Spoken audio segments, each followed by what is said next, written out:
is in december, denk ik, afgelopen jaar, is er statenbreed, unaniem, dus daar zouden eigenlijk alle partijen hier ook mee eens moeten zijn, is er een motie aangenomen, ingediend door CDA en PvdA samen, waarin werd gezegd, dit project moet worden uitgevoerd, maar wel door de minister, en dit moet dus terug naar het Rijk.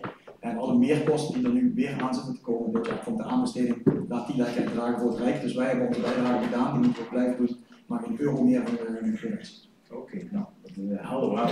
Ja, jij Venlo, hè, dat is natuurlijk, ja, je hebt het ook meegemaakt. Je maakt het ook mee. Helaas, iedere dag. Ja. Vertel eens, wat is nou jouw grootste irritatie aan dat hele gedoe met die trein? Sowieso dat het niet een enorm duurzame trein is, laat ik dat voorop stellen als GroenLinks. En het feit dat het ook gewoon te weinig is. Ik bedoel, als je kijkt naar de stroom aan studenten, aan mensen die er iedere dag naar Nijmegen mee moeten vanuit Venlo. Want dat zijn er een hoop, want iedereen uit Venlo gaat eigenlijk naar de universiteit in Nijmegen. Ja. En het is een enorm kleine trein, het is een slechte trein, noem maar op. Dus ja, uiteraard willen wij dat het verbetert. Maar ik zit ook op één lijn met jullie. Ja, ik blijf het onbestaanbaar vinden. Voor mij was het echt waar. Als Zuid-Limburg kwam ik op een Venlo terecht en dan ga je die trein ontmoeten. En dan denk ik, kan niet. Staat je trein? Ja, en dan denk je echt van nou, we gaan een paar bedrijven, we gaan nu een rails aanleggen. Dat is allemaal wel ingewikkelder dan het maar het duurt wel heel erg lang. Wat is jouw idee daarbij? Eerlijk gezegd kan ik me eigenlijk zo'n beetje bij aansluiten. Ik vind het te gek voor dat er een dieseltrein is die door natuurgebieden rijdt. En dat is denk ik een beetje pijnlijk, de situatie op dit moment. En ik hoop dat we dus de provincie natuurlijk zo snel mogelijk opgelost zullen laten. Ja. En Michiel, kun je dat doen? Ja, allereerst met de stelling eens. Dat zal geen verrassing zijn. En deze motie waar je het over spreekt vanuit de Staten, absoluut, dat is hartstikke goed. Het moeilijke met deze stelling, ook met deze motie, in die zin terecht, de provincie heeft heel veel geïnvesteerd, maar anderzijds, het is heel moeilijk omdat het gewoon heel erg veel Limburgers treft. En daar wil je absoluut voor staan, je wilt ze een warm hart toedragen. Kunnen ze niet met spoor, dan pakken ze de auto, pak je daarmee de wegen aan, dat soort zaken. Dus ja, ik zou zeggen, in principe wil je dit echt vanuit het Rijk laten doen. Tegelijkertijd, om zo te zeggen van we gaan er geen cent meer instoppen. Ik denk dat we ook daarin, het zal een spel zijn wat je landelijk moet spelen. En uiteindelijk denk ik, het is vooral moeilijk om die afweging te maken uiteindelijk. Maar ik denk uiteindelijk, mocht het echt nodig zijn, dan wil dit toch voor de Limburger zijn. En als de overheid, de Rijksoverheid zoiets heeft van, we willen dit niet, wij doen dit niet. Dan wordt het moeilijk. Ja. Maar dan... de vraag is natuurlijk, wat doen we als de Rijk en niet behandelt? Ik wil het Michael niet extra moeilijk maken, maar wij hadden het dus straks over die Vivian. En die is nu staatssecretaris en die gaat overbrengen. En jij hebt ook een contact mee. Ja, heb je het daar wel eens met haar over gehad? Wat zegt zij dan? Ja, daar hebben we het meer dan één keer over gehad. Kijk, het moeilijke is, er wordt dan gezegd, dat heeft geen prioriteit, dat komt dan in ieder geval uit het ministerie, of dat komt uit de systematiek, kun je beter zeggen. Het zijn de mensen die dat beslissen, maar gewoon kenniscijfers. Maar ik weet toevallig dat er een motie ook in de Tweede Kamer in voorbereiding is. Daarom was het juist zo belangrijk dat die motie in de Staten dat die unaniem was. Want in het verleden was de PVV heel kritisch op de maatregelen, dat die überhaupt geen provinciaal geld in wilden stoppen. Maar nu heeft de PVV ook gezegd, wij steunen die motie van de PvdA en CDA. In ieder geval als Staten unaniem dat die water kunnen maken, zodat hopelijk straks ook al die partijen in de Tweede Kamer ook daar de motie gaan steunen. Waarin wordt gezegd, het is echt te gek dat er een dieseltrein dwars door de Maasduinen rijdt. Dus laten we nou alsjeblieft zorgen, beste minister, maak er geld voor vrij. In dit geval staatssecretaris. En zorg dat het geregeld wordt. Dus op die manier kunnen alle partijen hier ook weer een steentje bijdragen door te praten met haar. Dat is heel belangrijk, heel waardevol. En nu we hier toch zitten, Bart, waar zit je?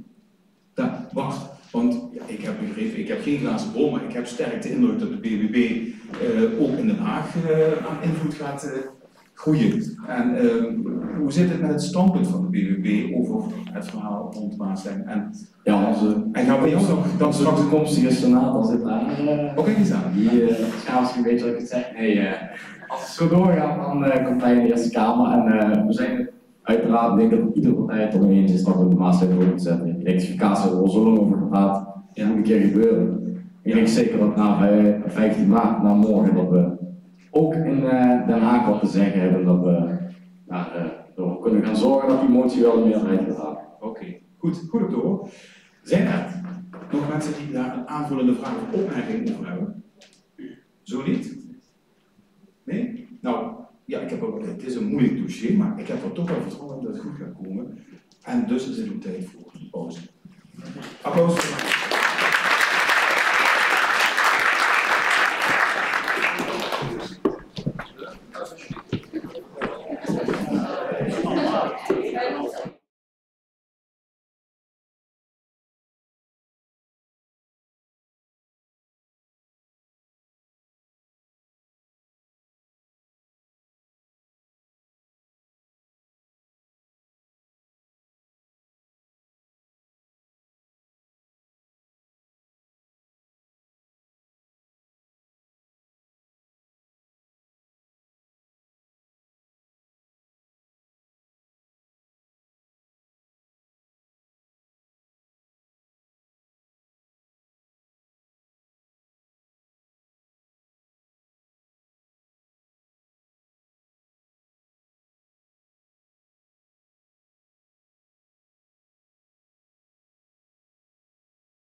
Het was wel gezellig en ook wel goede weer een kop koffie te hebben, dat hadden we verdiend. Toch hier even een vraag. Ik had in de klas gezegd van jongens, kom we gaan eens even die stemwijzer invullen en eerst even kijken hoe gaat dat allemaal. Toen iedereen als huiswerk in huis van ga thuis maar zelf eventjes helemaal invullen. En dat was wel... Er kwam er bij, een meisje die had het ingevuld en die zei, ik zal het niet drama zeggen, GVD, de afkorting. Ik heb per ongeluk gestemd op Jezus leeft ineens. En dat was totaal niet voor haar. Ze schrok zich heel een hoedje van, hoe kan dat nou? En uiteindelijk, je hebt het ook zelf allemaal wel ingevuld. En die kwam er echt uit op zijn partij meteen, ja? Ja. Oké. Meteen in één keer of heb ik een paar keer ja? Okay. Een ander dingetje wat daar ook uitkwam, en dat wil ik wel nog even als opwarmer vragen voordat we naar de volgende stelling gaan. Dat is dat ze in de klas eigenlijk zeiden van, ja meneer, wat zijn er nou allemaal voor stellingen? Wat heeft dat nou met ons te maken? Wij zijn jong, we hebben ook onze ideeën, we willen ook iets in Limburg. En het zijn allemaal van die stellingen, wat heeft dat nou met ons te maken? Had iemand van jullie ook zoiets voor? Ja. Ik vind het een beetje, er zijn er mensen die zeggen, nou eigenlijk, ik ben jong, ik had eigenlijk dat en dat wel verwacht. Ja, wat ik vooral vond, was dat de stellingen ook heel veel tweeledig waren. Van, je moest het tegen het een zijn, maar dan moest je wel voor het ander zijn. Of andersom, het waren niet echt stellingen waar je los iets van kon vinden. Het was echt van, we zijn, of je bent voor de autorijders, maar niet tegen de verbreding van fietspaden, maar je kon niet voor allebei zijn. Ja. Dat is een beetje tweeledig, vind ik dat. Dat is lastig. Ja, het is natuurlijk heel lastig als je dat inderdaad zo brengt. Maar zijn er dan, mag ik het zo eens vragen, zijn er bij jullie generatie, zeg ik maar even, dingen waar je denkt van, nou daar schort het toch echt aan in Limburg. Dat zou toch de hoogste tijd worden dat Limburg zich daar eens hard voor maakt of zo in gaat zetten. Of zijn er mensen op hebben wel eens? Bart? Ja, als je als jongere in het dorp woont, is het denk ik wel erg lastig. Ja, want? De groep verdwijnt, alle evenementen. Kunnen evenementen nog stikstof niet doorgaan. Voetbalclubje verdwijnt. Je kunt je huis kopen, letterlijk. Er zijn geen huizen te kopen in je dorp. Maar dat is denk ik een stukje wat voor jongeren wel van belang is. Het zijn vaak losse onderwerpen, maar zeker een stukje naar de kroeg kunnen en gaan voetballen. Dat is wel wat niet vaak gelicht wordt. Ja, toch, eigenlijk is het een heel mooi bruggetje naar de volgende stelling. Het gaat over stikstof. Dus jij bent uitgenodigd om ervoor te komen. Ja. Hadden we niet afgesproken, hè? Nee. Maar het is inderdaad, het gaat over deze stelling. En ik mag voor deze volgende stelling ook het CDA met de Tuns naar voren vragen, de D66 en de ChristenUnie. Kijk, de micro's staan iets meer in de ronde. Ik lees de stelling voor. Afspraken die de provincie met boeren gemaakt heeft, worden gerespecteerd. Ook al betekent dit dat de stikstofdoelen mogelijk niet voor 2030 bereikt worden. Andere stelling? Ja, zeker. Wie wil er losgaan? Heel simpel, denk ik. Eens. Heel simpel, eens met die stelling. In Limburg hebben we met een heel groot deel van de agrarische sector hebben we afspraken gemaakt. Die zijn op 1 januari 2030 gericht. Dat is niet omdat ze dat landelijk wilden, maar dat is al veel eerder gemaakt, zo'n jaar of 10 geleden, die afspraken. En we weten gewoon dat we een hele hoop van de doelstellingen die nu voorgesteld worden landelijk, want het is nog geen wet, die doelen die gaan we niet halen voor 2030. Dan heb ik nu al een brief gegeven. Dan moeten we gewoon doen wel wat we kunnen. En die afspraken met de ondernemers die staan op een bepaalde water. Ja, zeker. We moeten afspraken gewoon nakomen. We kunnen niet achteraf gaan zeggen, zoals we al eerder zeiden, als je afspraken maakt, moet je ze nakomen. Zeker als provincie. Stel je over is laag, moet ze nakomen. Ja, zoals Michael al zegt, 2030 staat nog niet in de wet. Stikstof staat nog niet in de wet. Dus ik zie niet waarom dit moet gebeuren. Oké. Ik geloof dat we in principe allemaal zijn voor het nakomen van afspraken, maar waar we weer te maken hebben is ook andere belangen die afgewogen moeten worden. Bijvoorbeeld is natuurlijk ook die uitspraak van de Raad van State die natuurlijk de besluiten die genomen zijn enigszins betwijfelbaar maken dat daar nu gekeken naar moet worden. En ik geloof dat je daar natuurlijk ook de afweging mag maken naar de natuur die naar ademslag. Hoe ver het redelijk is om bepaalde afspraken na te komen.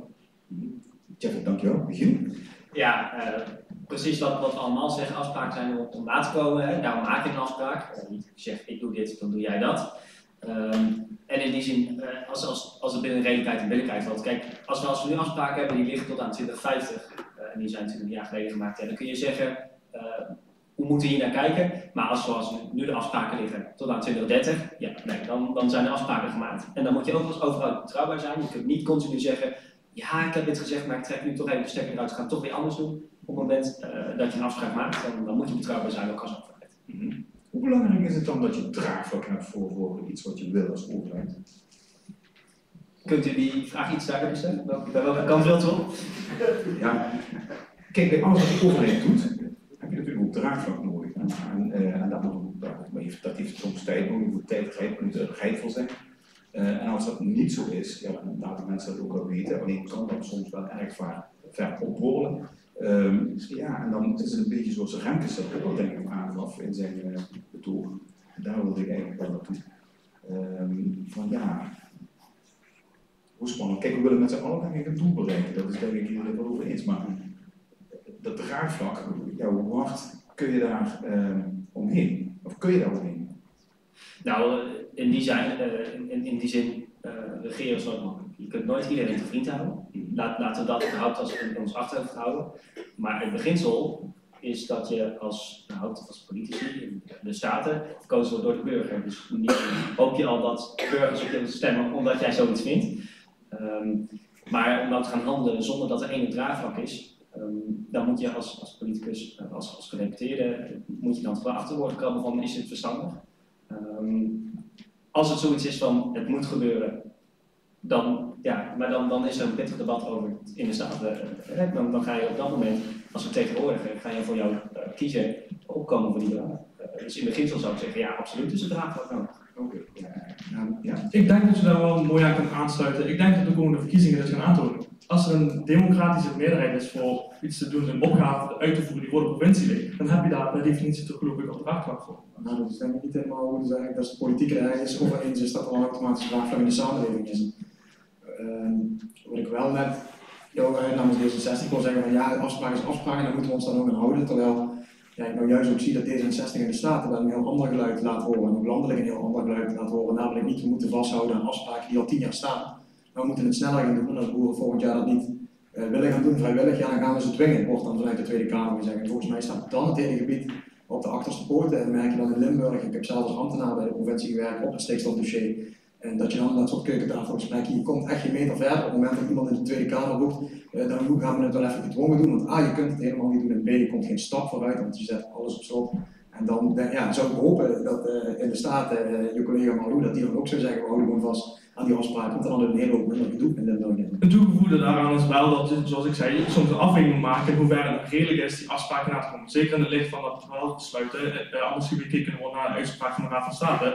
En in dit geval hebben we te maken met een heel pijnlijk belang dat ook afgewogen moet worden, dat is onze natuur. En ik ben eigenlijk al heel benieuwd naar het CDA dat naar kijkt, tot hoe ver mogen we de natuur dan in jullie ogen ook opofferen om die afspraken na te komen op dit moment? Ja, maar er wordt gezegd alsof de natuur in brand staat, het opofferen is totaal niet aan de orde. Je ziet gewoon die gebieden in Limburg waar we boven die norm zien, waar we boven die norm zitten, die het heel erg goed doen. Of heel erg slecht doen. Je ziet ook gebieden waar we verder overheen zouden gaan in het rood staan en tegelijkertijd doet het gebied het heel erg goed. Kortom, wat is gebeurd? Er is Europese regelgeving. Ja, dat klopt, moeten we ons ook aan houden, daar staan wij ook voor. Het gaat over de staat van instandhouding. Maar in de nationale wetgeving is daar één risicofactor uitgepakt, stikstofdepositie. En die hebben we in Nederland tot een absolute norm verheven als zou dat garant staan voor of zou dat symbool staan voor de natuurkwaliteit. En dat is totaal niet aan de orde. En dat zou uiteindelijk ook, daarom hebben wij er ook voor gepleit dat dat landelijk ook moet veranderen. Er zijn een hele hoop andere partijen het volgens mij over eens. En op het moment dat we in Limburg alleen maar eenzijdig inzetten op die stikstofdepositie, en dan hebben we het niet over de natuur wel of niet redden, dan hebben we er uiteindelijk over zorgen dat er uit een model een groen of een rood kleurtje uitkomt. En dan helpen we de buitenwereld helemaal niks verder. Je wil reageren. Dus constateer ik nou dat jij zegt dat het model niet helemaal klopt, want ik geloof die modellen bestaan er voor een bepaalde reden. Ik zie de BBB aan, ik ben wel benieuwd naar jouw visie. Ja, laat ik zo zeggen, het model wat we in Nederland hebben, het RES-model, is heel veel over te doen, is het beste model wat er bestaat om stikstofdepositie op een macroniveau te berekenen. Waar het niet voor klopt, en dat zei ook de commissie Ordijk, voor de mensen die er iets van gehoord hebben, dat is gewoon onafhankelijk ook in opdracht van de minister onderzocht. Waar het niet voor geschikt is het verlenen van individuele vergunningen, want dan wordt er een berekeningetje gemaakt en dan stoot stal X zoveel mol uit op natuurgebiedje Y. En daarvan zegt iedereen, daar is dat model niet voor geschikt, moeten we er ook niet voor gebruiken. Oké. Dus ik kijk op Bart, want het is ook een item waar de BBB zich echt op focust, waar ze ook de heel duidelijke mening over hebben. Hoe kijk jij daar nou naar? Nou, we zitten op slot. Hè? D66's slogan is stop stilstaan, stem voor Heijendag, als ik het goed heb. En we staan stil omdat wij met die normen zitten. En zoals Michael heel mooi heeft uitgelegd, stikstof staat niet in de wet en alles, dus daar ga ik niet nog een keer over beginnen. Maar we zitten nu stil door die keuze die wij hebben gemaakt. Ergens een model wat op macroniveau goed werkt en op microniveau niet goed werkt, op microniveau gaan gebruiken, dan gaat het al fout. De waardes die worden gebruikt, die zijn ook niet voldoende, die zijn niet goed. De TNO geven ons waardes aan die we kunnen gebruiken, die goed zouden zijn, hè? Tussen de 1 en 10 mol. Wij gaan met 0,001 mol rekenen. Alles zit op slot door die waardes. Iedereen zegt dat die waardes niet goed zijn en wij gaan door met die waardes. Het maakt niet uit hoeveel boeren we gaan laten verdwijnen, al laten we heel Nederland verdwijnen. Als wij doorgaan met de aannames die gewoon niet kloppen, die waardes, dan gaat Nederland nooit van het slot af. Dus stemmen wij vooruit, dan blijft onze stilstand. Misschien toch even komen uit. Jasper, waar zit Jasper? Ja, Jasper, want ja, de Partij voor de Dieren heeft daar ook een heel duidelijk standpunt in. Ja, de microfoon komt naar je toe. Het is ook goed om dat geluid ook eens even te laten horen. Hoe kijken jullie daar tegenaan? Nou, ik hoor vrij veel cijfers en wetenschap dit en dat, maar eigenlijk bijna alle boswachters zijn het erover eens dat het slecht gaat met de natuur, dat de biodiversiteit afneemt, planten die sterven, bomen die vallen letterlijk om in het bos. Dat is wat boswachters zeggen, wat ze tegenkomen in het bos. Dus we kunnen wel zeggen, ja, zo wordt gemeten en zo wordt gemeten. Maar uiteindelijk gaat het gewoon heel slecht met de natuur en die moeten we gaan aanpakken. En of dat dan linkshof of rechtshof moet, ja, in ons geval minder vee, want daar komt de meeste stikstof van. Maar we moeten echt zorgen dat die stikstof omlaag moet. Ik denk dat dan direct, ja. Wacht. Er wordt heel gezegd, ja, ik hoor heel veel cijfers. Ja, als we gaan zeggen het gaat slecht met de natuur, dan pakken we de cijfers erbij. 40.000 hectare gaat het goed met de natuur. 40.000 hectare is er geen verbetering of verslechtering. 18.000 hectare gaan we over die drempelwaarde. En daar zitten op die drempelwaarde, waarvan andere partijen allemaal zeggen, die drempelwaarde is onredelijk. En daardoor zit het hele land op slot. Dus je kunt prima zeggen dat een paar boswachters niet goed kunnen gaan in Nederland, maar kom dan met de cijfers en kom met de hoeveelheden. Het is leuk dat we dat zien, maar toon het aan. En als dat niet aangetoond wordt op papier, waar je dan niks mee kunnen, dan hebben we er niks aan. En de kern van het dus inderdaad, er gebeurt natuurlijk van alles in de natuur, maar de staat van de natuur, die gaat niet alleen maar, dat komt niet alleen maar door stikstof. Het gaat ook over verdroging, het kan gaan over invasieve exoten, waardoor je een ander systeem krijgt, natuurlijke successie. Kan het zijn een letterzetter, waardoor ook bomen opeens kaal zijn, het komt niet allemaal alleen door de stikstof. Dus er zijn zoveel meer factoren die bepalen of het wel of niet goed gaat met sommige types natuur. Wim van Opbergen, dat is de meneer, voor degenen die het niet kennen, die zelf het proces rondom de pas heeft aangespannen, een van de grootste voorvechters van natuur. Zelfs die zegt, voor de peel is het veel belangrijker dat we gaan vernatten, dan dat we daar inzetten op stikstofreductie. Want uiteindelijk doet dat veel meer voor de kwaliteit van het hoogveen. Alleen door het Nederlandse beleid zetten we alleen maar in op die stikstof, op doelen die we gewoon nooit gaan halen. Want het klopt wat mijn buurman zegt, rondom de peel, je kunt alle Nederlanders uit Nederland weghalen en dan nog halen we dat doel niet. En dat moeten we ons dus heel goed realiseren en daar gaan we uiteindelijk die staat van de standhouding niet meer vanuit. Oké. Jeffrey, jij wil reageren? Nou ja, die moet ik wel bekend dat ik een gedachte kwijt ben. Ik wil hier wel even aan toevoegen. Uiteindelijk is deze norm ons opgelegd. En dat is natuurlijk geen excuus om zomaar wat te gaan doen. Maar we hebben... waar we wel mee te maken hebben... waar we wel mee te maken hebben is eigenlijk dat we Europese regelgeving waar mee te maken hebben, dat we op slot zitten hiermee. En dan is de vraag, hoe gaan we hier nu mee vooruit? Gaan we nu ontkennen dat de natuur achteruit gaat? Nou goed, jij zegt, het zijn een paar boswachters die zeggen, wat ik zie is dat grote organisaties zoals Natuurmonumenten hier echt gaan roepen met rapporten dat we in de problemen zitten hiermee. Dus mijn vraag is dan ook vooral, oké, nou goed, we willen graag de situatie blijkbaar zo in stand houden zoals het is. Daarom denk ik dat D66 wel stelt dat we in plaats van stilstaan vooruit gaan. En dat kan misschien, als ik even terug kan vallen op de stelling, soms bepaalde moeilijke, pijnlijke beslissingen moeten maken om vooruit te gaan. En daar we moeten af van het hele beeld dat we stilstaan. Sinds 1990 is er in Nederland 45% vermindering van stikstofdepositie heeft plaatsgevonden. Want een heel groot deel voor rekening is genomen door de landbouw. En iedereen zegt, er komen meer dieren bij in Nederland of in Limburg. Grote onzin. Alleen al sinds 2018, tussen 2018 en 2021 zijn er in Limburg 10% minder dieren gekomen. En dat komt niet omdat we toen allerlei grote uitkoopregelingen hadden. Dat komt gewoon omdat je ziet dat het aantal bedrijven in Nederland automatisch gaat afnemen. Als je kijkt naar de melkveehouderij in Zuid-Limburg, gaat gewoon de helft van de bedrijven verdwijnen in de komende 10 jaar. Vanzelf hoeven we geen belastinggeld voor te gebruiken. En ja, er komen ook weer uitbreidingen van andere bedrijven voor in de plaats. Maar dat zorgt vaak weer voor een verbetering op het gebied van dierenwelzijn. Dus die beweging, die is er al. En die is al tientallen jaren gaande. We moeten niet doen alsof we stilstaan. We gaan juist al vooruit. En dat moeten we wel uiteindelijk in een verantwoord tempo doen. Om te zorgen dat we niet mensen daarin verliezen. En dan komen we terug op draagvlak. Dat is uiteindelijk de kern. Dat doe je niet met dwang. Feit is wel dat woningen nu niet gebouwd worden. Niet door stikstof. In Limburg zijn er geen, dat is ook zo, ik zie overal D66 met die spandoeken staan, hier horen huizen. Er wordt gelachen, er wordt aan een beeld geschept bij mensen dat jullie echt denken dat jongeren geen huis krijgen door stikstof in Limburg. Dat is echt grote onzin. Dat is één project in Roermond, daar stonden ze ook met dat spandoek. Daar loopt de vergunningsprocedure, of de planprocedure moet ik zeggen, loopt stil op stikstof. En we waren een tijdje geleden bij het Economisch Instituut voor de Bouw, een hele hoop partijen, niet D66 overigens. En daar werd gewoon door het Economisch Instituut voor de Bouw gezegd, het grootste probleem om huizen te bouwen is zorgen dat gemeentes capaciteit hebben op het gebied van vergunningen. En als dat zou gebeuren, dan zouden we veel meer plannen snel kunnen vergunnen en dan kunnen we gaan bouwen, ook voor jongeren. Dus het is gewoon een fabeltje dat dat stil ligt door stikstof in Limburg. Oké. Ik wil toch even terug naar Jasper, want hij gaat over de dieren, zeg maar. Hij is van de partij van de dieren. En als hier gezegd wordt, er wordt over, er zijn nog fors minder dieren. Hoe kijkt de Partij van de Dieren daar nou tegenaan? Is dat inderdaad fors minder? Of zeg je nou, nee, dat is het begin? Het aantal dieren is voornamelijk gelijk gebleven eigenlijk. Het aantal boeren is teruggenomen. Het aantal dieren is gelijk gebleven. Volgens mij zitten we in Nederland met 100 miljoen kippen, 10 miljoen varkens en nog 2 miljoen runderen. En het grootste gedeelte daarvan zit in Zuidoost-Brabant en Noord-Limburg.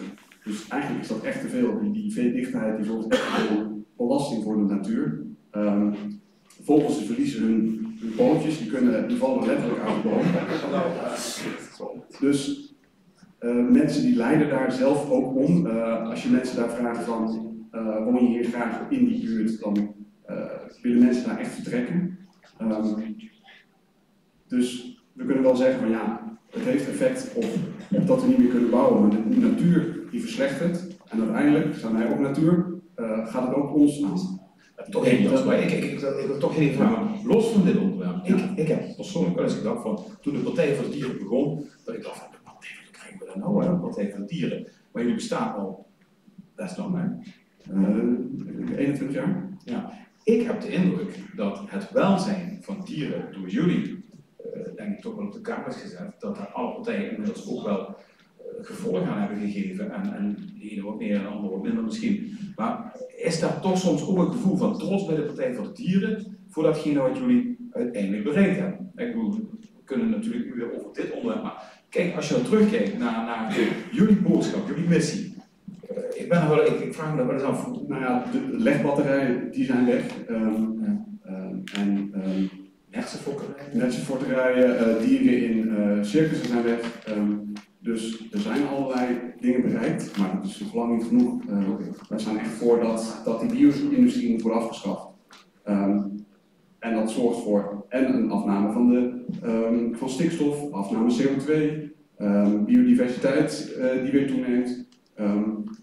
Dus eigenlijk heel veel problemen die nu in Nederland spelen, zouden kunnen worden opgelost als we de veestapel doen inkrimpen. Als ik even inhoudelijk daarop zou mogen reageren. Nou, we werken in Nederland ontzettend efficiënt. We noemen het bio-industrie. Het zijn efficiënte manieren van werken. We zeggen, melkveehouder gaat de koeien melken, die gaat het efficiënt doen. Want anders gaat het voedsel efficiënt produceren. We kunnen allemaal zeggen, oké, hier hebben we 30 koeien, verzorg het zelf maar. Dan haal je meer stikstofuitstoot. Want we kunnen het niet zo efficiënt allemaal zelf. Dus als wij dat gaan doen, gaan we meer stikstof uitstoten. Dus dat is niet waar. Maar waar we aan wil haken is denk ik de ideologie. En dat is het stukje waar D66 ook mee zit. Ze willen zelf 50% productie van vee. En ik zeg niet dat ze stikstof daarvoor gebruiken, maar het probleem is om constant terug te gaan. Maar ja, we willen minder vee, we willen minder dit. We hebben het hier over natuur. We hebben over allerlei sectoren. Onze auto stoot stikstof uit, de industrie stoot stikstof uit en ook het vee stoot stikstof uit. Dus we moeten alles aanpakken als we dat ook doen. Maar omdat we een bepaalde ideologie denken, worden we alleen als boeren aangepakt en daar moeten we echt vanaf. Dus we moeten evenredig moeten we mensen gaan behandelen en niet specifiek op één sector af. Hier is het wordt niet over gezegd, dat is wel hartstikke duidelijk. Maar dank voor jullie inbreng. We gaan naar de volgende stelling.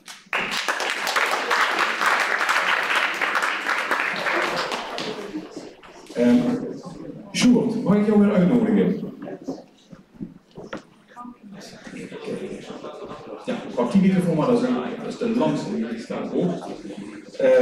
Even kijken. Ook weer Jasper, Partij voor de Dieren. GroenLinks, daar. Nou, hier, deze gaan we met z'n drieën doen. En het is ook een stelling, dat is er ook eentje die kwam voor in de kieswijzer. En die gaat dan natuurlijk over het vliegveld. Ja. Ja. Maastricht-Aken Airport moet sluiten. Dat is de stelling. Voor of tegen? Ja, voor.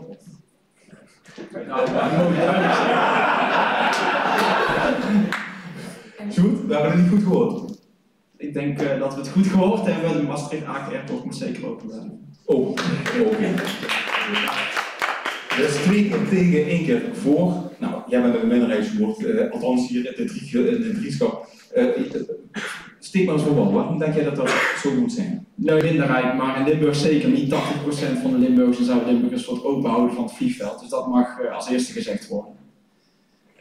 Nou ja, goed, ik denk zeker dat die 80%, dus dat draagvlak is om het open te houden, dat is enorm belangrijk. En wij hebben ook niet gezegd, het mag open blijven, no matter what. Het mag open blijven onder strikte voorwaarden. Onder de voorwaarde dat er wordt gedaan aan het beperken van de geluidshinder. Onder de voorwaarde dat er ingezet gaat worden op duurzaam vliegen. En daar geloof ik echt in. Ik ben optimist en ik geloof erin dat we juist met zo'n kleine luchthaven kunnen investeren in elektrisch vliegen. En juist die kleine vluchten, die hebben we daarvoor nodig. De eerste elektrische vlucht, die gaat echt niet meteen over de oceaan. Daar zijn die korte vluchten voor nodig. En als we die nu wegnemen, als we die nu echt hier stop gaan zetten, dan weet ik zeker dat we niet elektrisch gaan vliegen. Dat gaan wij kunnen. We hebben knappe koppen in Limburg. We hebben hogescholen, we zitten een technische universiteit net over de grens. Dus ik ben optimistisch. En ik hoop nou eindelijk eens dat de linkse clubs, de linkse partijen, die hetzelfde ideaal hebben, ook juist dat positivisme overnemen en zorgen dat er een mooi alternatief komt voor de mensen die die duurzame keuze uiteindelijk willen gaan maken. Sjoerd. Ik vind het een sterk pleidooi en we gaan nu testen of ze om zijn. Zijn jullie om? Nee, zeker niet. Nee, kan dat nog? Ik ga ze vertellen. De VVD die wil graag inzetten op duurzaamheid, dus elektrisch vliegen.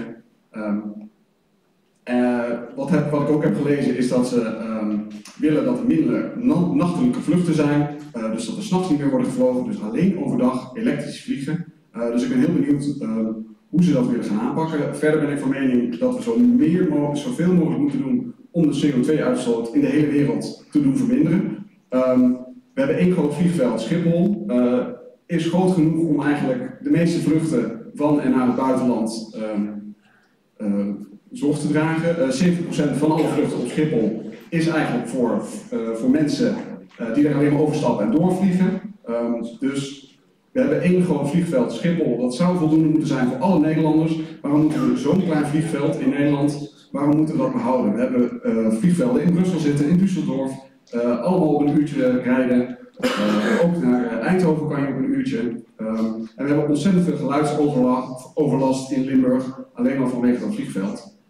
En ook denk ik dat op het moment dat je alleen gaat inzetten op elektrisch vliegen overdag, dan moet je daar zo achteraan zitten en dan moet je zo zeggen van jullie moeten dit gaan doen. Dus ik weet niet of dat iets is wat de VVD wil gaan doen, dus inzetten en dwingen eigenlijk om dat te gaan doen. Oké, nou misschien voor het zoeken. Ik kijk naar Jana. Jana, jij bent wel om. Nee, sorry. En ik denk ook niet dat dat gebeurt. Maar Ja, je moet je ja. best doen. Ja. Maar nee, wij zijn natuurlijk ook voor de sluiting ervan. Ik bedoel, het wordt nu gerenoveerd, de landingsbaan. Maar wat ook zo is dat het gewoon nooit rendabel gaat zijn. Dat alles wijst erop dat het gewoon jaarlijks geld nodig gaat hebben van de provincie. En ik denk niet dat wij als provincie die investeren moeten in publieke waarde, moeten investeren in iets wat alsnog CO2-opwekkend is. En wat zo'n grote invloed heeft op ons klimaat, op ons milieu. Dus dat is mijn mening, dat is een linkse mening daarover. En daarnaast heeft het ook impact op het toerisme. Het is ook niet enorm, er zijn ook niet enorm veel banen. Het voegt niet veel toe aan de arbeidsmarkt in dat opzicht. En natuurlijk de geluidshinder. Dus nee, ik ben niet overhaald. Oké, ja. Sorry, het is helaas zo. Dat is niet gelukt. Maar inderdaad, de verhalen staan tegenover elkaar. Ik denk dat het heldere standpunten zijn. Misschien toch wel de vraag die iedere jaren. We hebben heel veel collectieve voorzieningen van wegen en alles en nog wat. Daar investeren we ook vanuit de overheid in. Hoezo dan niet in het vliegveld? Omdat het vliegveld ook volgens mij overbodig is, omdat wat jij net aangeeft, inderdaad er genoeg andere vliegvoorzieningen in de buurt zijn. En Maastricht Aken Airport voegt ook niet veel toe aan het toerisme in dat opzicht. Het is veel vrachtvlucht. En omdat ik denk dat deze iets is waar wij collectief in het land veel nodig hebben en dat die vrachtvluchten niet per se veel bijdragen aan wat de Limburger nodig heeft. Oké. Ja, je hebt ook geen compromis in de lucht. Mag ik wel even reageren? Sjoerd, jazeker. Ja, wat ik toch sowieso bijzonder vind, het warme pleidooi voor Schiphol en voor Eindhoven Airport. Ik ben benieuwd of mijn collega's in de rest van het land er ook zo mee eens zijn, maar goed, ook GroenLinks moet investeren in publieke middelen, dat is ook bijzonder. Maar goed, wat ik ook wil aanhalen is, als wij het vliegveld hier sluiten, dat betekent niet dat de luchtruim hier gesloten gaat zijn. Dat betekent dat juist de luchthavens hier net over de grens gewoon hier lager mogen gaan overvliegen. Daar is de overlast niet weg. Nou, daar wil ik wel wat over zeggen. Ik weet niet waar u woont, maar ik woon zelf in Sittard. En afgelopen weekend heb ik denk ik elk uur een privéjet boven huis zien vliegen op weg naar Schiphol Airport om alleen maar op zoek te gaan naar een kunstbeurs. Over de hele wereld kwamen mensen in een privéjet hier naar Maastricht, alleen maar voor een kunstbeurs. Dus ik denk niet dat dat de toekomst moet zijn van Maastricht. En dan vliegen we straks over om verderop in België of in Duitsland te landen. Maar wel op een veel grotere hoogte, waardoor dus ook de CO2 een stuk lager kan zijn. Het hoeft niet. Ja, oké. Nou ja, ik kijk toch even naar de zaal. De standpunten zijn, ja, dat is een vraag.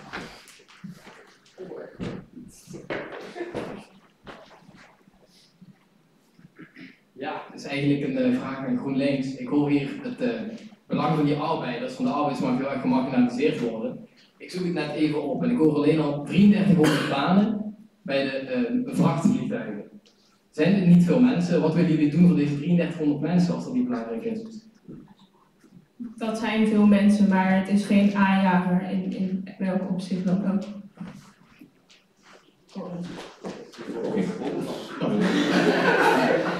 Dat is nog een ja, dat is nog een vraag. Ja.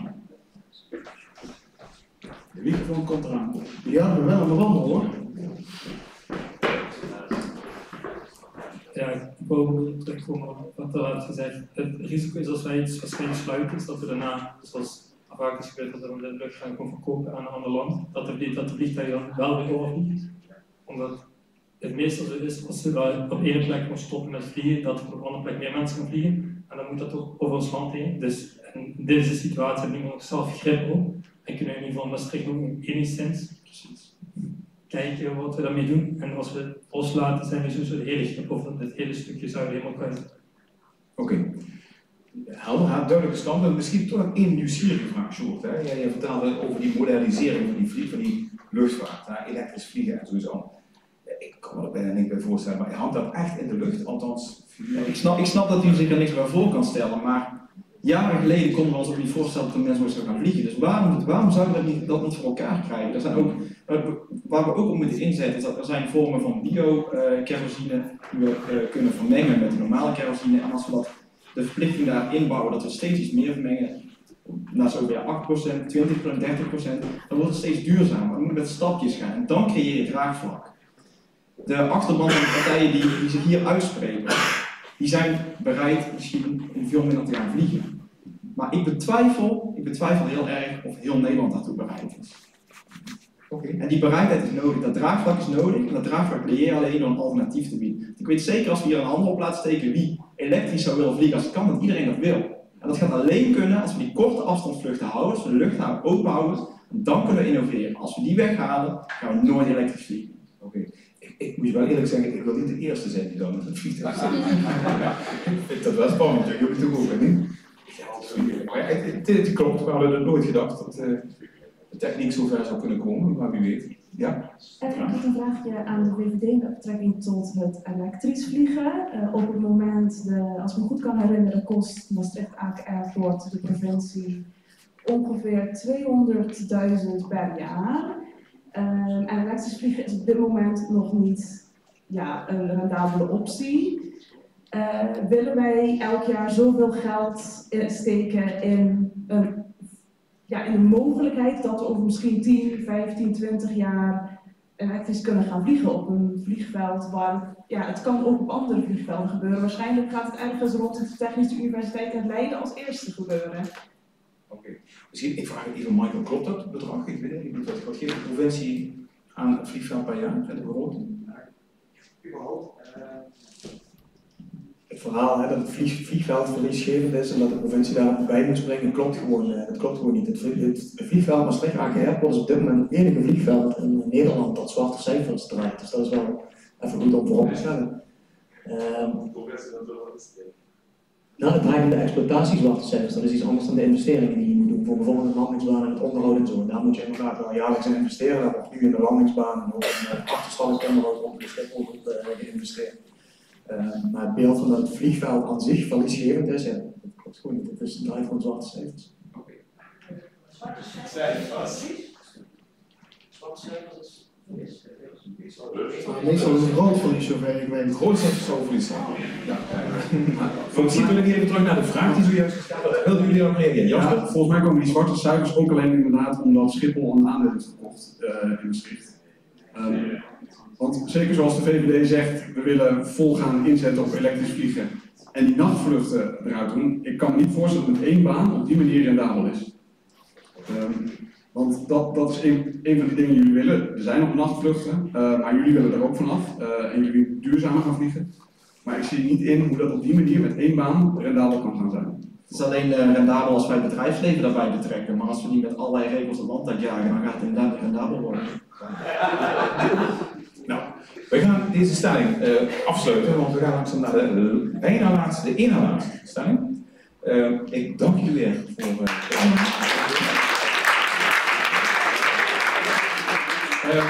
Voor de volgende stelling zijn we uitgenodigd Michael Tuns, Bart van de WWB, Michiel van de ChristenUnie en even kijken, Jasper Opnieuw van de Partij voor de Dieren.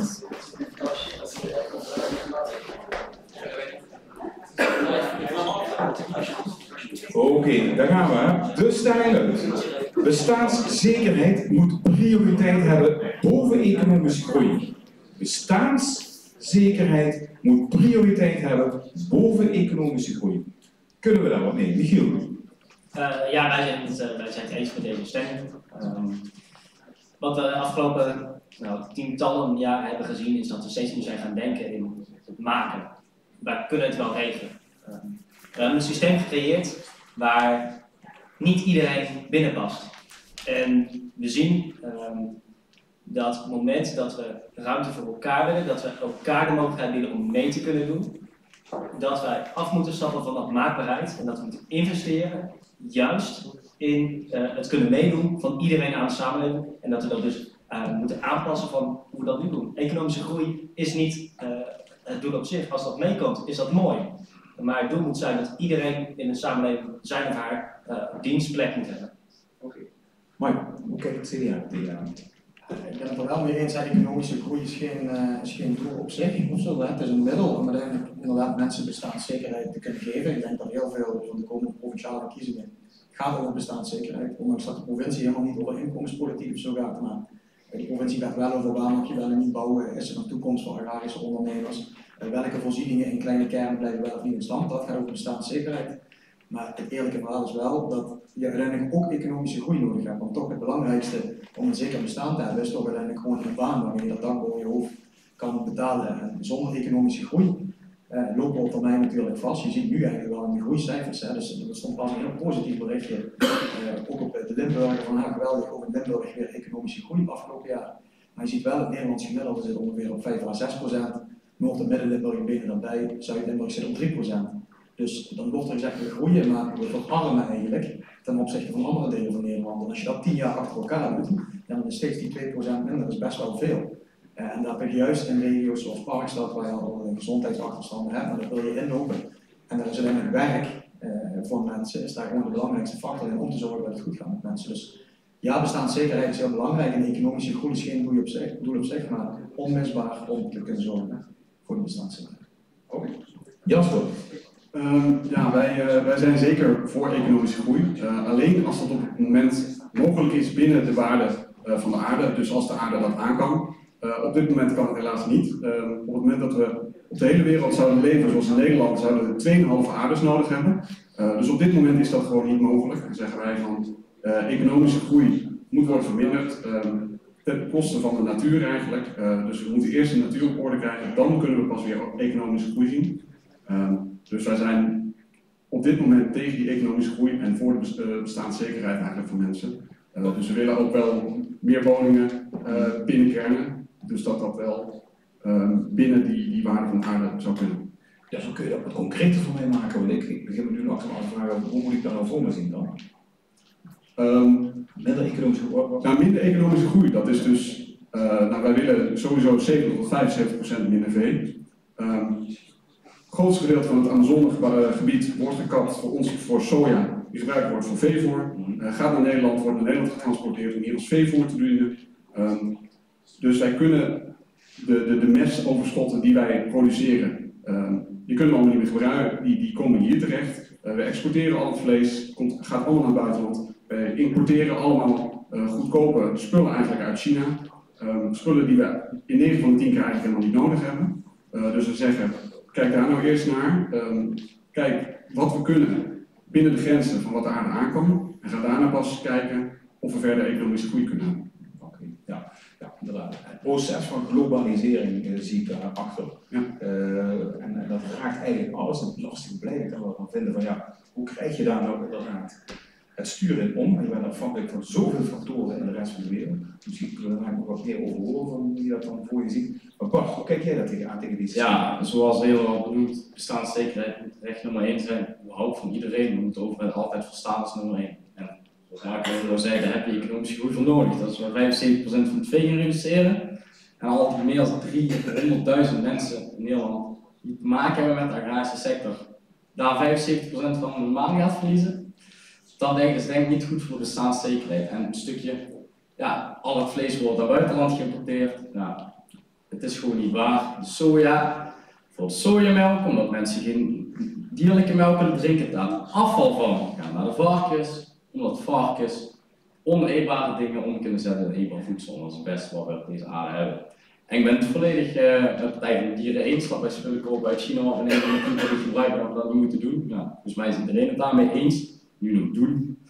Maar geen economische groei als de aarde niet aan kan. Als wij daarover hebben, ik weet niet of wij daar bijvoorbeeld de klimaatdoelen voor bedoelt. Nou, dan moeten we hem uit zijn droom helpen. Als we daaraan vast gaan houden, kunnen we net zo goed niks meer doen, want dan halen we het nooit. Dan hebben we inderdaad 30.000 aardes nodig als China zo doorgaat. Dus ik zeg vooral, we gaan wel voor economische groei. We gaan zorgen dat we in Limburg banen houden. Dat we niet iedere dag naar die breedbandregen rijden. En als we dat wel doen, dat er een 3-dubbele baan kan. En dat als er bedrijven hier naartoe komen, het geen logistieke blokken, dozen zijn, maar we daar fatsoenlijke bedrijven kunnen hebben waar mensen echt kunnen werken.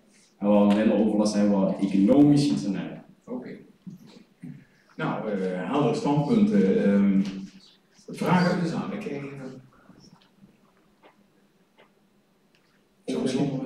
Ja.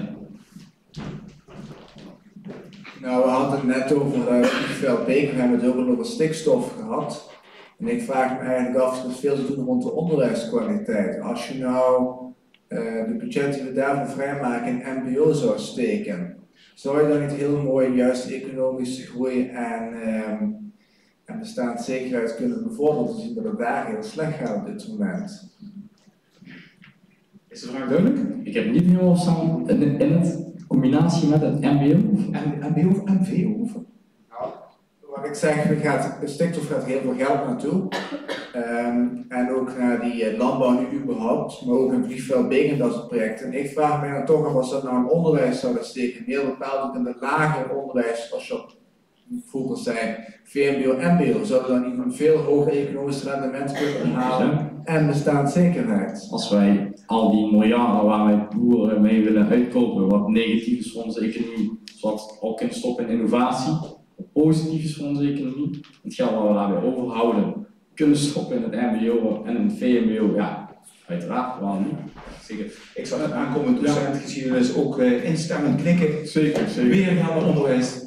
Ja, ook naar het onderwijs, maar kijk, op het moment dat we bijvoorbeeld Maastricht zouden sluiten en er zoveel mensen, technisch geschoolde mensen, die eventueel kunnen worden omgeschoold naar een warmtepompinstallateur of techniek, we hebben daar superveel tekorten, wachttijden lopen op 2 tot 3 jaar. Daar hebben we grote tekorten in. Dus als we die mensen kunnen omscholen tot installateur, dan dat zet ook weer aan op bestaanszekerheid. Overigens, op het moment, wij willen als partij minder vee, maar ook meer boeren. Op het moment dat je al die veeboeren kan omscholen, hebben we meer ruimte om akkerbouw te doen en hebben we meer boeren nodig. Dus dan hebben we eigenlijk nog meer banen kunnen we dan creëren op die manier.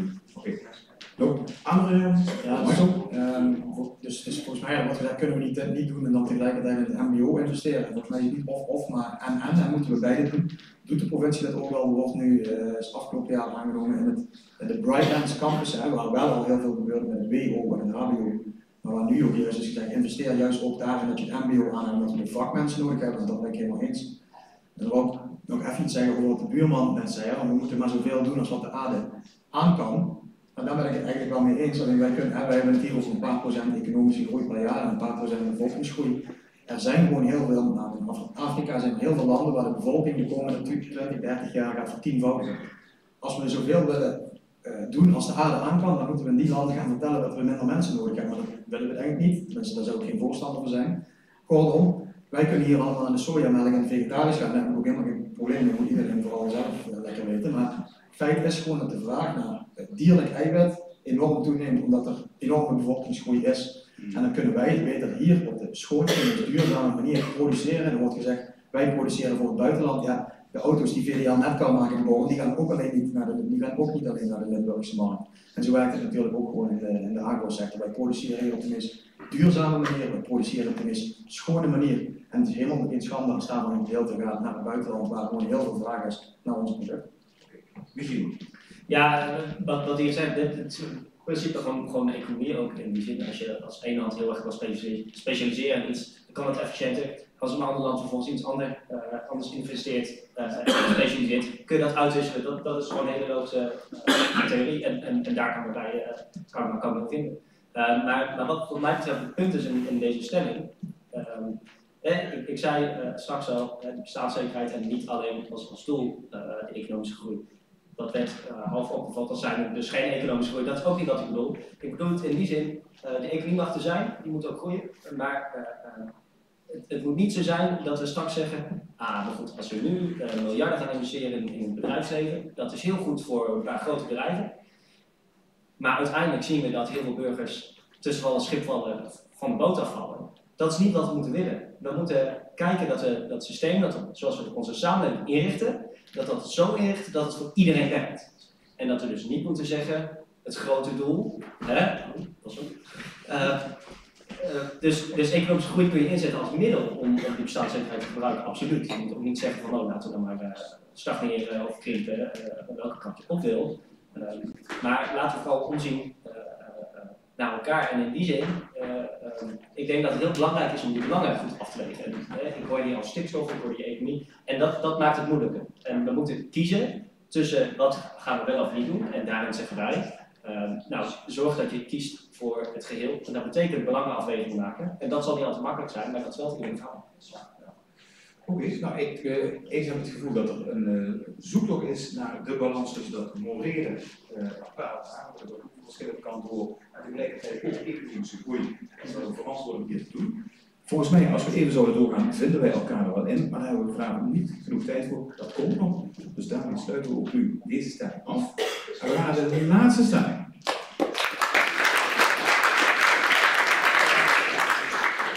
Mooi voor deze laatste stelling. Opnieuw, Sjoerd uitnodigen namens de VVD. Even kijken, dan Michael namens het CDA en dan Jeffet namens de D66. En omdat we de microfoon over hadden, ik vind het ook jammer als hij nu niet bezet is. En, wat zit er?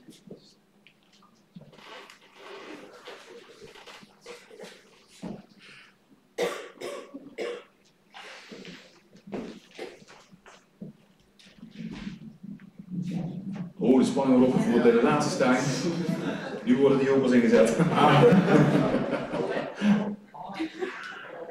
Nou, ik geloof dat het gaat even om wat ik gezegd heb. Ik heb denk ik wel een interessante situatie waar ik 3 uur geleden wist ik dat ik dit debat ging doen. Dat is een heel specifiek onderwerp waar deze twee partijen niet eens zijn met een stelling in ons verkiezingsprogramma. En toen ik de stelling van ons las, dacht ik, ik vind het een beetje moeilijk om dit precies zo te verklaren. Dat zou ik eigenlijk nog recht moeten inlezen. En ik zie nog verschillende alternatieve methodes. Dus ik ga nu wat gewaagd doen. Ik ga even meedoen in dit debat, zonder me al te veel toe te wijden hieraan. En ik ga denk ik eerder proberen mee te denken dan dat ik nu per se mijn grond ga houden hier zonder fatsoen te komen onderbouwen.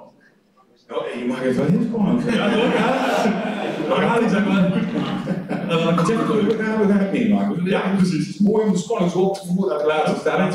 Maar we hebben een nieuwe ster hier staan. Stel je even voor en dan vertel ik even, maar meteen even de plek op de lijst. En wat jij doet, wat je achtergrond is. Ja, ik ben Jennifer Slippens, ik sta op plek 23. Ik had niet verwacht dat ik in zou stappen voor een vraag, maar ik kwam in ieder geval.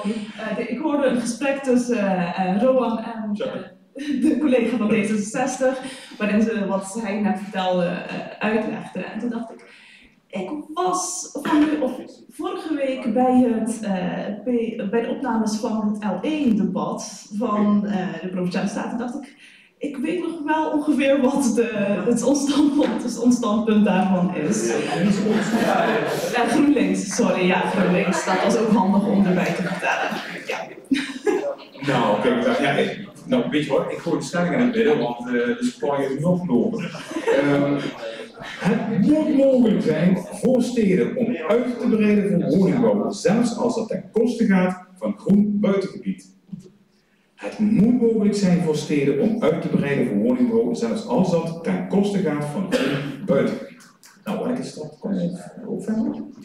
Nee, ik kom zelf uit Zettelt-Geleen. Zettelt-Geleen, ja. Nou, er is nog een groen buitengebied, zelfs een mooi groen binnengebied, hè, tussen Zettelt en Geleen. Oh ja. En nou, vertel eens, hoe kijk je tegen de stelling aan? Ja, wij zijn er tegen. Wij vinden dat er meer dan genoeg andere opties zijn om uit te breiden. Maar uiteindelijk zijn we eigenlijk meer voor, hoe zeg je dat, inbreiding dan uitbreiding. Er moet veel beter en effectiever gebruik worden gemaakt van de plekken die we al hebben. Dan bijvoorbeeld in de steden, in de dorpen. We kijken ook naar andere leefvormen, zoals gezamenlijk leven.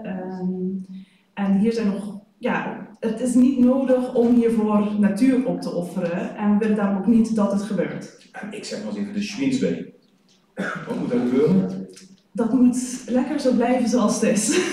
Dat is een mooi groen gebied, eigenlijk tussen Nieuwstad volgens mij en Sittard ligt dat zo'n beetje. Ja. En daar is een plan om daar woningen te maken, of een vakantiepark. Ja, het plan werd op tafel gegooid om daar een vakantiepark van te maken. En daar zijn GroenLinks van? Absoluut niet. Oké. Nou, maar eens even kijken naar de andere mensen. Van hoe kijken zij tegen de stelling aan? Ja, ik vind het wel een moeilijke. Weet je, dus, ik heb verschillende belangen die hier beschrijft zijn. Aan de ene kant vind ik natuur heel belangrijk, aan de andere kant vind ik het belangrijk dat we kunnen wonen. Er komen een paar vragen in mij op. Ten eerste, zijn er nu andere plekken die geschikt zouden zijn voordat we aan de natuur komen? Omdat ik dat natuurlijk heel belangrijk vind dat zoiets heel blijft en intact blijft. De stelling is, moet het kunnen wijken daarvoor? Dat vind ik een hele moeilijke, omdat je hebt hier een hele gevoelige afweging maken. Ik ben denk ik persoonlijk een voorstander van uiteindelijk meer stedelijk in de binnenstad. Maar het CDA brengt dan wel een goed argument, bijvoorbeeld hitte-eilanden, waar je mee te maken krijgt. Dus ik denk dat je daar wel met bepaalde technieken aan kan werken. Ja, zoals je ziet zijn allemaal hele moeilijke belangen om af te wegen. Vandaar dat ik weer van tevoren had gemeld dat ik niet zo antwoord. Ik ben benieuwd wat jullie over doen. Ik vind dat zo mooi. Het komt zelden voor dat iemand in een debat zich zo kwetsbaar opstaat en zegt: ik weet het eigenlijk niet helemaal. Ik ben hier eigenlijk om te leren. Ja.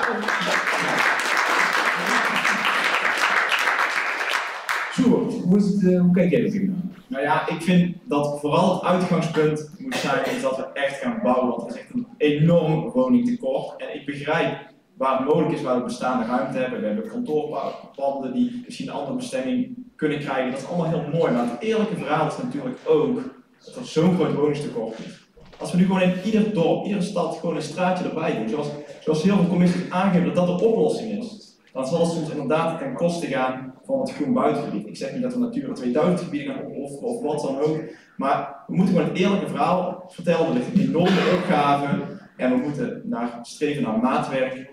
En daarbij moeten we alle opties open houden en daar ook bij kijken naar een goede belangenafweging. Oké, dankjewel. Michael, hoe kijk je het CDA tegenaan? Ik ben heel blij dat de VVD ons idee van een straatje erbij al heeft overgenomen. Dat is dat top.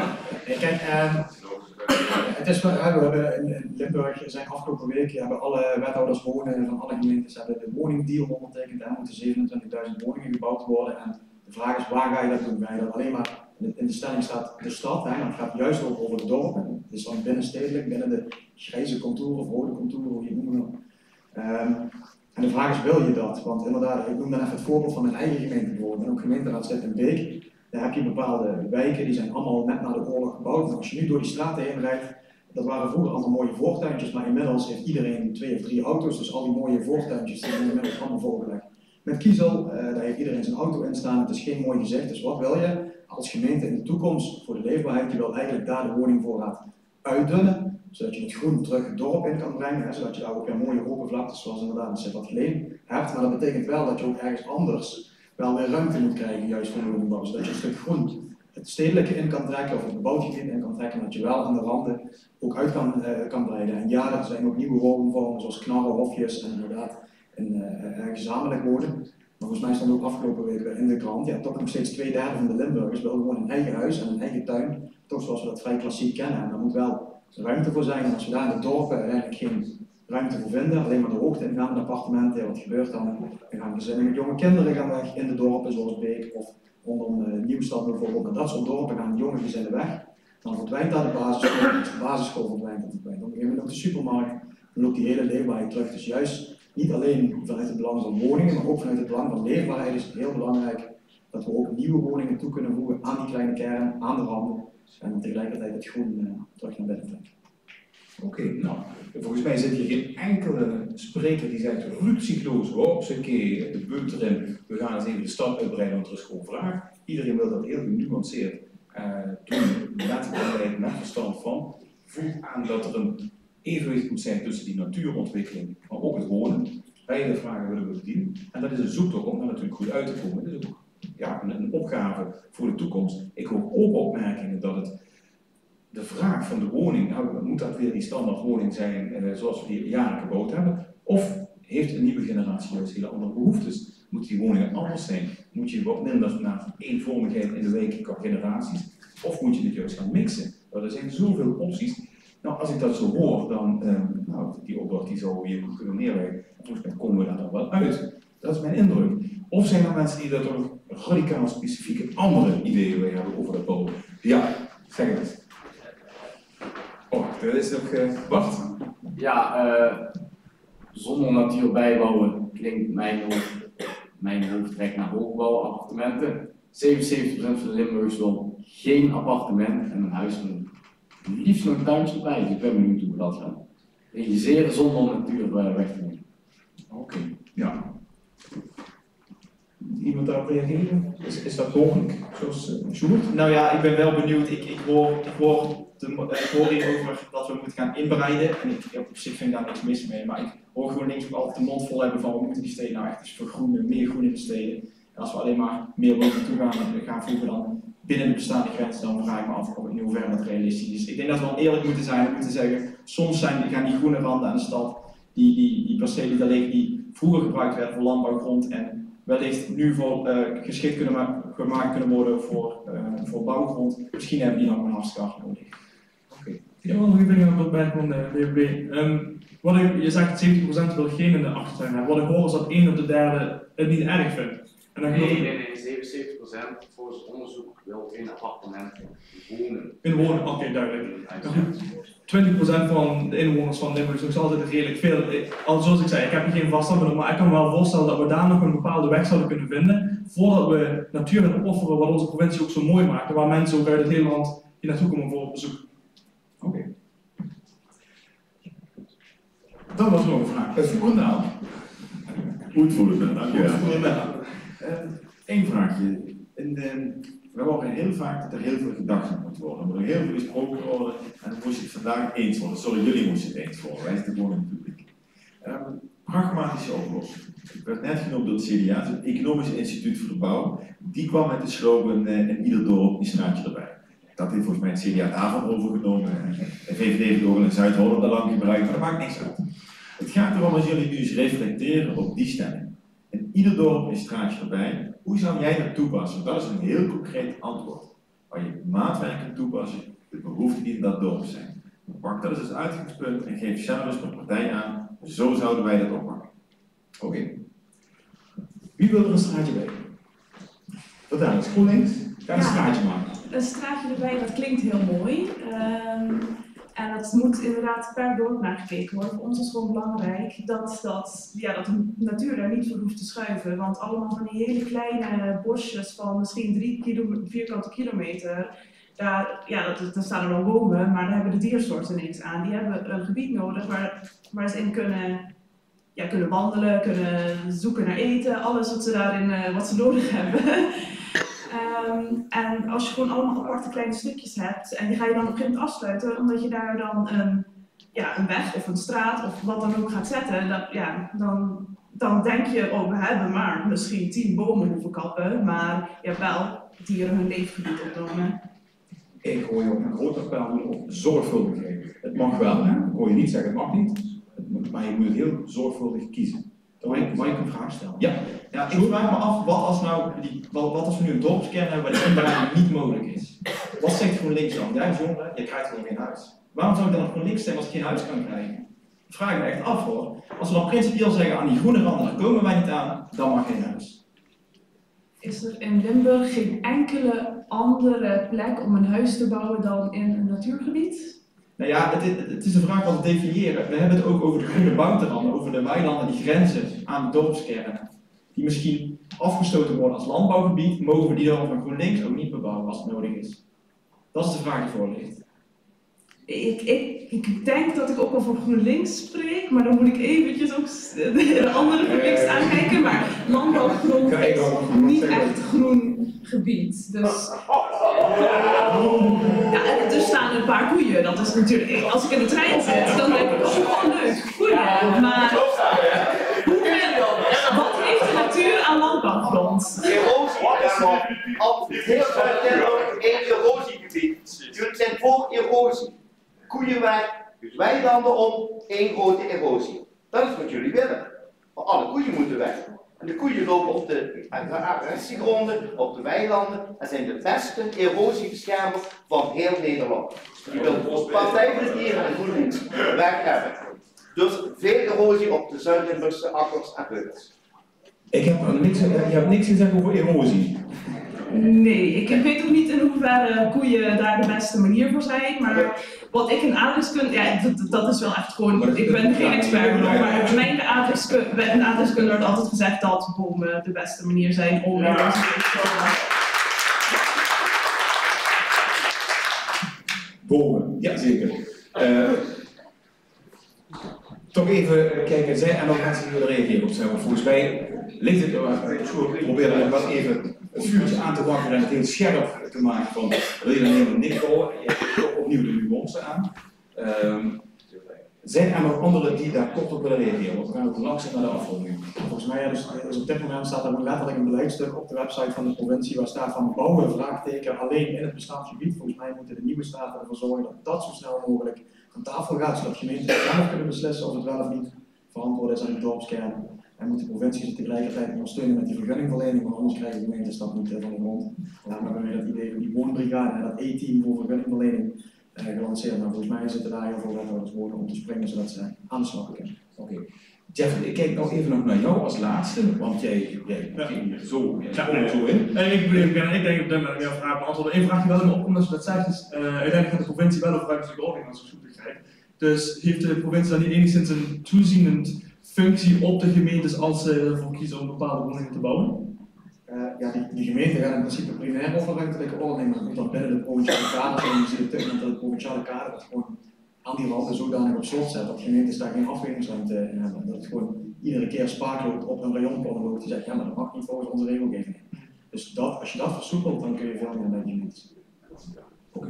Nou, mag ik aan het einde van deze ronde, applaus ook voor deze ronde. Mag ik Jade ook naar voren vragen, Michiel en Jasper? En dan hebben we toch alle sprekers keurig over. Je blijft nog even bij staan. U blijft bij staan? Ja, allemaal. Ja, we gaan geen stelling doen. Ja, is het zo? Haha. Ik heb nu toch echt niemand meer vergeten? Nee, oké. Wat een excuus. Dat is de kans wie. Ik ga jullie toespreken. Dat doe je door meestal altijd heel graag. En dan mag ik nog eventjes. Nee, ik wil graag toch tegen jullie gezegd hebben. Er zijn momenten in de afgelopen maanden geweest waar ik me wel eens heb afgevraagd van hoe zit het met onze democratische rechtsstaat? Waar gaan wij in hemelsnaam naartoe? Ik heb spotjes voorbij zien komen van iemand die op dit moment in de Kamer zit, waar ik echt de rillingen van mijn rug zie gaan, van voel gaan, van waar gaat dit naartoe met deze democratische rechtsstaat? Ik heb daar wel zorgen over. Tegelijkertijd heb ik hier vanavond in ieder geval wat meegemaakt waar ik jullie een groot compliment voor wil maken over de manier waarop jullie met elkaar gedebatteerd hebben. Alle gedachten vrij in de gang hebben kunnen laten gaan. Volgens mij zit er ongelooflijk veel compromisgevoel bij van de dingen die op tafel liggen. Dat zijn standpunten, maar het is allemaal niet dichtgetimmerd en er zit ook geen zware irritatie of ondertoon van als het niet gebeurt zoals ik het wil, dan pik ik het niet meer. Daar moeten we vanaf. Dus die polarisatie maakt er in godsnaam een einde aan. Jullie zijn de toekomst. En ik zie dat ook gebeuren met jullie. Ik vind het eigenlijk een groot compliment over de inhoud die jullie meenemen. Jullie komen echt allemaal met goede bagage hier naartoe. En ik heb er ook alle vertrouwen in dat je die goed gaat gebruiken in welke rol dan ook. Als raadslid nu al, als statenlid, ik verwacht van een rol jullie gaan vervullen in het openbaar bestuur. Ik wens jullie daar in ieder geval alle succes mee. En als jullie het met me eens zijn, dan geef ze een groot applaus. Dank u wel.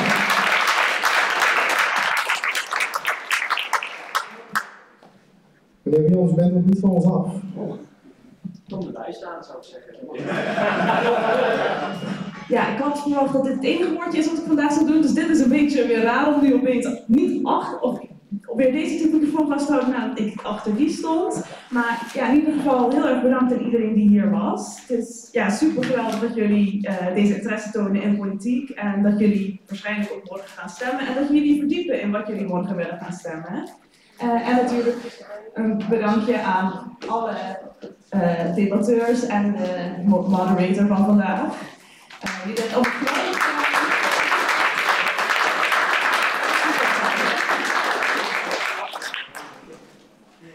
En dan zou ik zeggen, ik weet niet of mijn collega nog iets te zeggen heeft, maar als dat niet... Voor de allerlaatste keer dan, hartelijk dank dat jullie allemaal zijn gekomen. Ik vond het een hartstikke leuk debat, heel erg leuk debat.